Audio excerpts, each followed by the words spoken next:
찬송 한 장 부리고 말씀드립니다. 주여 주여 내 말 들으사 제히노라 하실 때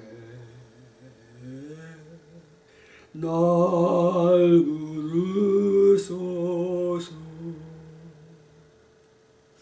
주의 공로하지 하여 주께 가오니 상한 마음을 고치시오 구원하소서. 주여 주여 내 말 들으사 제인호라 하실 때 날 부르소서.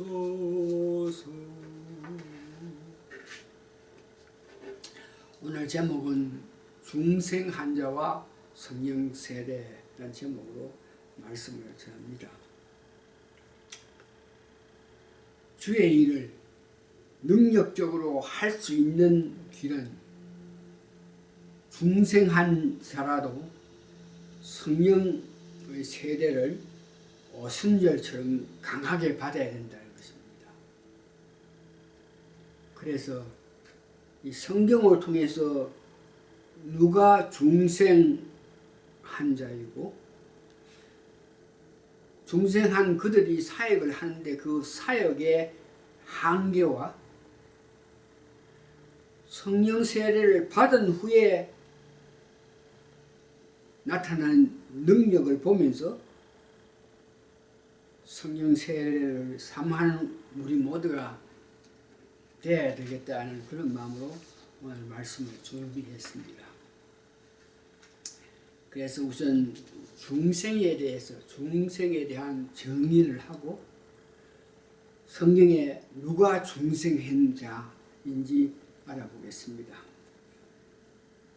중생의 정의는 죄와 허물로 죽었던 영혼이 우리가 거듭나기 전에는 죄로 말미암아 허물로 말미암아 영이 죽어 있는 그런 상태에 있습니다.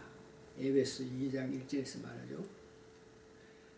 그런 우리를 성령님이 책망하시는 역사에 힘을 입어서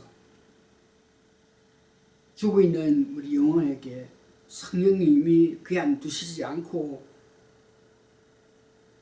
오셔가지고 십자가에 대한 완성에 대한 말씀을 하는데, 예수님이 십자가에 돌아가신 것은 우리의 죄를 대속하기 위해서 돌아가셨다. 십자가의 완성은 그런 예수님이 우리를 위해서 십자가에 돌아가시는 그 모습을 보고 고린도후서 5장 18절에서 19절에 보면 우리를 위해서 십자가에 돌아가신 그 예수님 하신 모습을 보고 하나님께서 기뻐하셨고, 요한 2장 2절에 그 모든 것 우리를 위해서 돌아가신 그 예수 그리스도께서 하신 모든 일을 보면서 만족하신 결과에 의해서 우리는 하나님의 가족이 되었고,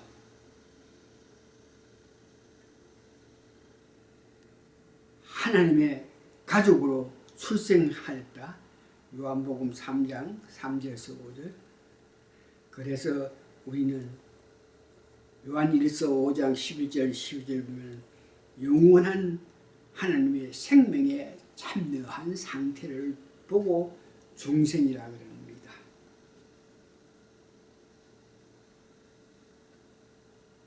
그래서 성경에는 이런 모든 일을 직접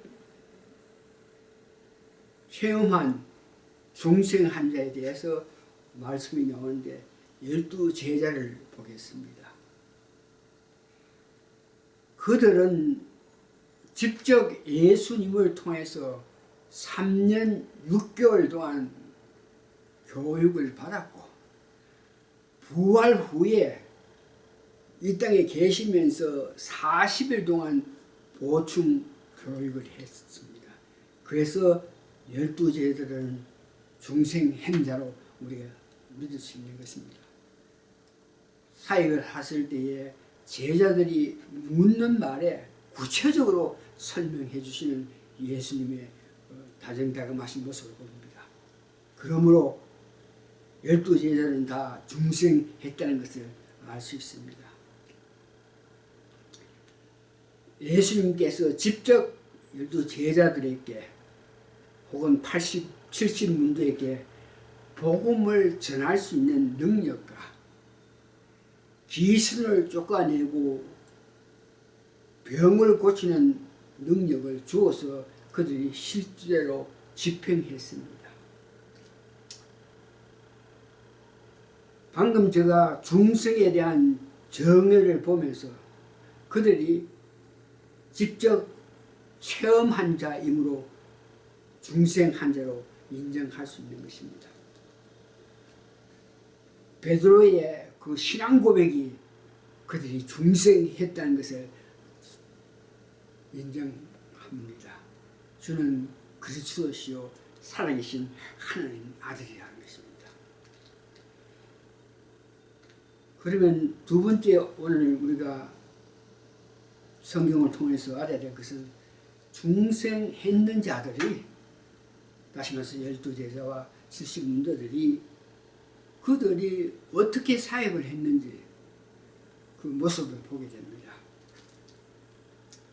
특별히 예수님이 순환당하신 후에 12제자들 70여 문도들 전혀 예수님께서 마지막 가시기 전에 우리에게 지상 명령하신 일에 대해서 너희는 가서 모든 족속을 제자 삼아서 성부와 성자와 성령의 이름으로 세례를 주고 내가 가르친 모든 걸 지키게 하라 했는데 예수님 순환 이후에 전혀 그런 일을 할 수도 없고 생각지도 못하는 모습을 봅니다. 중생 받은 제자들 70여 문도들이 전혀 사역을 할 수 없었다는 것을 이야기합니다. 그러나 다행히 말씀에 순종해서 그 중생한 12제자와 120문도들이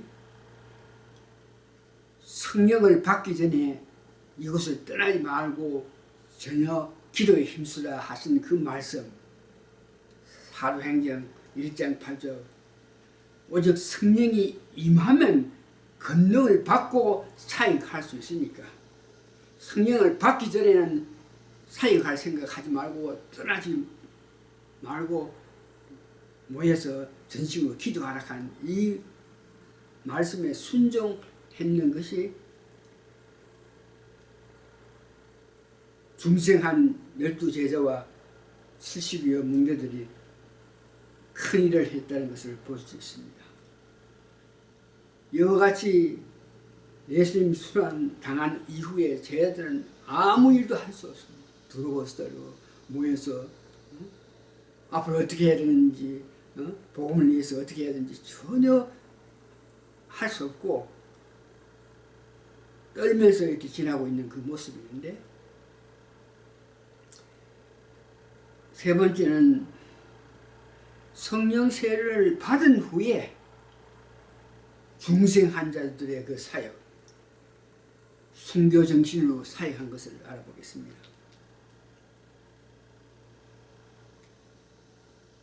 예수님이 약속하신 대로 승천하시고 난 후 10일 만에 오순절에 성령을 기다리는 제자들 앞에 성령을 강하게 내려주는 모습을 봅니다. 사도행전 2장 1절에서 4절 오순절이 이미 이름에 그들이 다 같이 한 곳에 모였더니 홀련히 하늘로부터 급하고 강한 바람 같은 소리가 있어 그들이 앉은 온 집에 가득하며 마치 불의 혀처럼 갈라지는 것들이 그들에게 보여 각 사람 이에 하나씩 임하였더니 그들이 다 성령으로 충만을 받고 성령이 말하게 하심을 따라 다른 언어들로 말하기를 시작합니다. 그들이 하나님을 높였다는 것을 시작합니다. 성령을 중생한 자인데도 사역을 전혀 할 수 없고 두려워 떨던 그들에게 오순절에 성령이 임했습니다. 그럴 때에 그 12제자들은 더 많은 사람이 있겠지만 특별히 12제자들은 성령을 받은 후에 복음을 전하기 위해서 전 세계를 다니면서 전도했다가 순교한 모습을 봅니다. 다시 말씀드리지만 중생을 했습니다. 우리 여러분들도 제가 중생에 대한 정의를 했을 때 들어서 나는 거듭났구나 하는 것을 중생했구나 하는 것을 느끼는 바와 같이 중생을 했지만 오순절에 역사한 성령의 세례를 받지 못했을 때 중생한 그들이 전혀 나아가서 복음 전하지 못하고 하나님 나를 위해서 말씀 전하지 못하고 일을 전혀 하지 못했다는 것입니다. 그러나 오순절에 성령 세례가 임해서 그 성령 세례를 강하게 받은 연후에 그들은 사역을 한 여러 가지 일이 있는데 오늘은 그들이 복음 위해서 순교했다는 것을 12제자들을 통해서 말씀드리겠는데 베드로는 로마에서 십자가에 거꾸로 매달려 죽었다고 합니다. 야사에 의하면 로마에 필박이 왔는데 제자들이 우리는 당할지라도 베드로 선생이요 베드로 예수님의 수제자니까 이때 좀 피해가지고 있다가 나중에 이 환난이 필박이 좀 멎으면 오십시오. 그래가지고 그 제자들의 말을 들어가지고 예수님을 위해서 죽기를 원했던 베드로도 그 환난 때에 그 장소를 피해가지고 다른 곳으로 가는 데에 예수님을 만났다고 합니다. 그때에 예수님께서 베드로야 너 지금 어디를 가고 있느냐 그럴 때 지금 로마에서는 큰 환난이 있어가지고 많은 사람을 죽이고 있으니까 잠시 피해서 다른 곳으로 가려고 가고 있습니다. 그럴 때에 예수님께서 베드로에게 너가 떠나온 그 로마를 향해서 나는 가고 있다 이런 말씀을 해주셨다 그래요. 그래서 다른 곳으로 피신하려는 베드로가 예수님이 너가 떠나고 하는 그 로마를 내가 간다 하는 그 말씀을 듣고 회개해서 돌이켜 로마를 가서 체포당해서 십자가에 돌아가셨는데 그때에 십자가에 거꾸로 매달려서 죽었다 하는 것입니다. 야고보는 성경에 보니까 사도행전 12장 1절에서 2절에 헤롯 왕이 손을 들어서 칼로 야고보를 죽였다. 그래서 순교를 했습니다. 빌립은 갈릴리아 지방과 그 주의 선교의 중심지인 히에라폴리스에서 복음을 전하다가 복음을 박해하는 세력에 의해서 사람들 앞에서 몰매를 맞아 죽었다. 마태 에티오피아에서 복음을 전하다가 애국으로 오는 중에 역시 복음을 박해한 자들에 의해서 창에 찔려 죽었다고 합니다. 순교했다는 것이죠. 50만 원 도마도 그는 인도까지 가서 복음을 전하다가 원주민에게 창에 찔려 죽었다고 합니다. 순교했다는 거죠. 베드로의 현재 안드레는 러시아에서 복음을 전하다가 히랍으로 오는 중에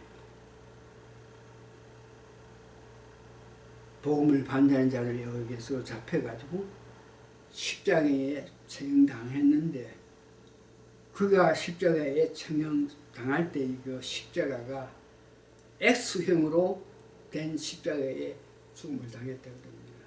그래서 안드레를 보면서 X형 십자가에서 죽었다 하는 보고 있습니다.